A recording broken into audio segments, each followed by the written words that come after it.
Good morning guys. So dito na naman tayo sa aming munting bakuran, no. So discuss ko lang sa inyo yung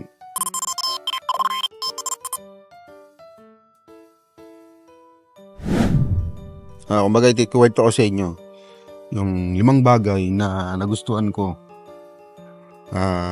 ngayong ika-5 araw namin dito. So ngayon ay December 20. December 20, tama. So yun, dito tayo sa banda dito. Okay? So, una-una guys, ang una kong nagustuhan dito, tahimik. Okay? Hindi tahimik na walang ingay. Siyempre may ingay pa rin yan, may mga tao eh. Compared, kumbaga, kung may 10 nag-iingay doon, dito parang 5 lang. Ganon. Diba? Yun. Tapos, tahimik siya, bihira lang yung mga nag-iingay, nagbibidyoke o ganon. Kasi doon sa, sa Caloocan, pa lang, hanggang madaling araw may nagkakantahan pa, may kwentuhan dito. Parang lang, mga alas 6 pa lang, alas 7, wala nang tao sa labas. So, good thing yan. Pangalawa, ang gustuhan ko rito, yung neighborhood, no? Wala silang pakialam, no? Parang feeling ko, naramdaman ko hindi pa naman kami natatagal dito. So, ang naano ko dito ay konti lang yung mga marites, no? Konti lang yung mga nag-usap sa labas, mga nakatambay. Yan. Dito talaga parang dun lang sa main road. Dito, kahit sa iskinita namin, walang nagkukwentuhan, walang natambay, no? Pangatlo, marami ako nakikitang greens, no? Ito kasi kulang to sa sa Caloocan sa tintira namin dati. Kumbaga parang bihira na may bahay na nag-ano ng bihira may tawag ito, may nagtatanim ng greens, no? Ayun, pusa. Natakbuhan ako ng pusa.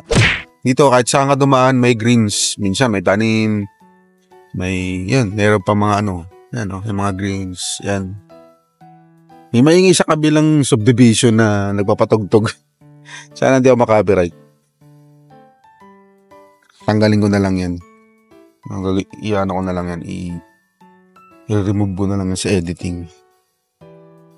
So, yun guys, sumunod. Paano na ba ako? Ginagawa mo? Pang-apat, no? So, pang-apat kong gusto dito, yung klima. Yung klima. Yung climate dito, malamig. Hindi siya ganong mainit. Mainit siya sa tanghali. Sa hapon, ganun. Pero kung tatamaan ka ng direct sunlight, yun yung masakit sa balat. Pero kung sa bahay ka lang, o kung maglalakad ka sa labas, may payong ka, gano'n. Yun, okay pa yun. Matotolerate mo yung init. Pero kung hindi ka naman gano'n, kumbaga, nasa bahay ka lang talaga, mas maganda. Kasi ang klima rito, minsan kahit wala kaming electric fan, ang lamig na eh. Tapos pag tutulog kami, tapos madaling araw, no, na talagang kami, walang aircon malamig, no. Iba yung klima rito. Siguro dahil hindi masyadong dikit-dikit yung bahay. Tapos hindi pa polluted yung air. So kaya medyo maganda pa yung simoy. Malamig-lamig pa. Ang 5, which is yung pinaka-important sa amin, is mura, no. Mura yung upa, halos lahat mura. Hindi naman mura na 5 pesos to 1 peso ratio. Hindi ganun naman yung mura yung upa, mura yung ibang bilihin, no? Kasi nakaraan namalengke kami. Napag-compare namin yung magkano. siguro dahil nasa Metro Manila, mas malaki yung tax or mas malaki yung patong ng bilihin. Mas mahal doon ng kaunti. Unti-unti mga 1 peso, 150 peso. Yari, bumili ka ng itlog. Sabi natin doon sa Manila, 10. Dito 9 lang, ganon, 950. Ganon. May mga ganon. Kumbaga parang makakabili ka pa dito ng mura na hindi mo bibili ng mura sa Metro Manila. Yun yung nakita kong medyo kakaiba rito. Tapos ano sila, yung pagpatong nila ng presyo sa mga bilihin hindi ganun kalaki. Kasi gulat talaga kami, namili kami ng manok, baboy. Pero parang hindi masakit sa loob. Alam mo, bumili ka, mahal naman. Ganon. Dito mura eh. Nakailang ulit na kami bumili kasi gulat kami sobrang mura. No. So, yun. Siguro madadagdagan pa yung mga kagustuhan ko rito sa lugar na to. Or hindi ko pa lang naiisip sa ngayon. So, i-vlog ko na lang yun next time pag naalala ko. So, yun lang muna yung 5 na gusto ko. Pero meron akong 3 ayaw. Okay, 3 lang naman na kasi sa lugar to in majority mga parang in general. 3 ayaw ko. Halos parehas din doon. 3 ayaw ko is yung sobrang aga, no? Good thing siya sa amin, pero parang hindi ako sanay, yun. Na sobrang agang walang tao, walang wala ka na nakikitang tao.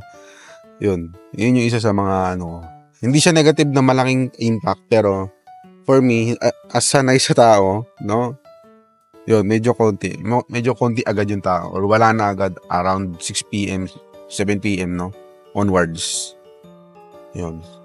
Pangalawa, yun, ang daming aso.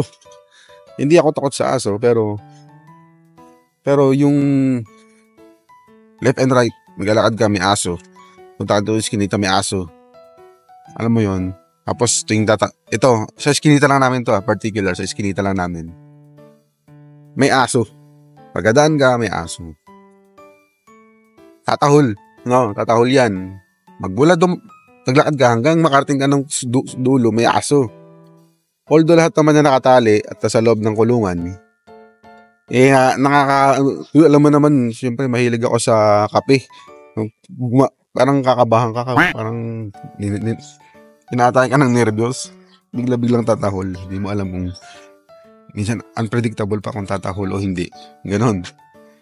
Tapos, maingay pa sila sa gabi. Minsan, pag may dumadaan, tahol ng tahol. Tapos minsan, sila nagiging alarm. No? Kunyari, meron kaming parcel. May parcel kami. Pag may tumahol na aso na medyo palapit na, lumalakas na. Kasi may aso dito sa kabila namin. Sa tabing bahay namin. Sa katapat nun, meron ding aso. So, pag tumahol yun, tapos, siyempre malakas yung tahol nun. Minsan may parating na tao. Yun na yung magiging alarm namin. No? Yun lang, hindi ako sanay sa ganun na parang every bahay may aso. No? So, although hindi naman kami nagpupunta sa ibang skinita, pero dito particularly sa skinita namin, hindi ko trip yung hindi naman sila maingay. Maingay sila pag may dumadaan. Yun yung kahit anong dahan-dahan mo, iwas mo sa kanila, tatahulan ka talaga. Yun. Pangatlo, which is yung talagang, ito yung pinaka-concern ko sa lugar na to, is yung waste management, no? Sana kung may manonood man ito na taga dito, na taga waste management nila, is medyo marami na, no? Doon sa iba naming nakita na abang naglalakad kasi kami, no? Bibili kami merienda, minsan mamalengke, yun. Nakikita namin na maraming basura na sa mga bahay-bahay na gilid-gilid nila na hindi pa nakukuha, which is kasama din sa amin. Kasama din sa amin. Ito yung sa previous ito yung sa previous na nakatira dito. Nandito pa rin nakukuha. Ang rules dito guys, kapag hindi pa bayad yung monthly contribution mo, kasi may monthly contribution eh. Pag hindi ka pa bayad, hindi kukunin basura mo. So balik tayo. May mano sa bibig ko. Parang, so, kapag wala ka pang monthly contribution at wala ka resibo, yung basura mo ay hindi kukunin ng waste management dito. So, good thing naman yun kasi yung monthly contribution na yun, makakatulong yun sa buong neighborhood, no? Ng Pasinaya na mag-develop ng mga roads, yan, may waste management, pambayad, pang pasahod sa mga trabahador nila. Pero, dumadami na kasi. So, siguro, yung mga tao hindi kaya magbayad. Kasi 100 pesos lang naman yan per month. Which is, for me, hindi naman siya mabigat. Kasi 100 eh. Kumbaga parang, ano ba naman yung 100? Diba? Nakakapag-bisyo nga iba eh. Nakakabili ng ganito, ng ganyan. Tapos 100 pesos hindi maano. Kami naman, hindi kami makapagbayad, ng waste management kasi nagkataon na may naiwan pa dito. So, hindi pa ito nakukuha. Hindi pa ito makukuha. Hindi pa nakuha yung luma. Bakit kukunin yung bago, di ba? Medyo may problema pa kasi doon sa waste management, yung may-ari, sa HOA, sa Homeowners Association, may balance pa siya. Unfortunately. So, kinausap namin may-ari na i-settle niya yung balance na yun para okay na dito. Kasi tadami to eh. Di ba?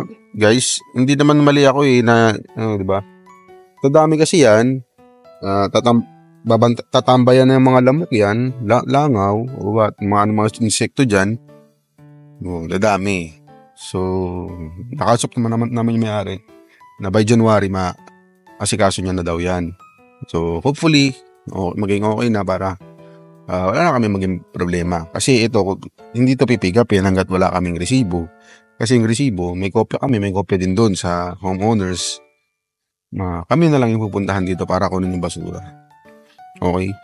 So, yun guys, sana na-enjoy nyo yung kwentuhan natin. So, marami pa ako kwento sa inyo. Marami pang tumatakbo sa isip ko na mga ideas at kwento tungkol dito sa inubahan naming bahay. So, ito sa lugar namin na bago. No? So, samahan nyo ulit ako sa next vlog. Maraming salamat. Peace.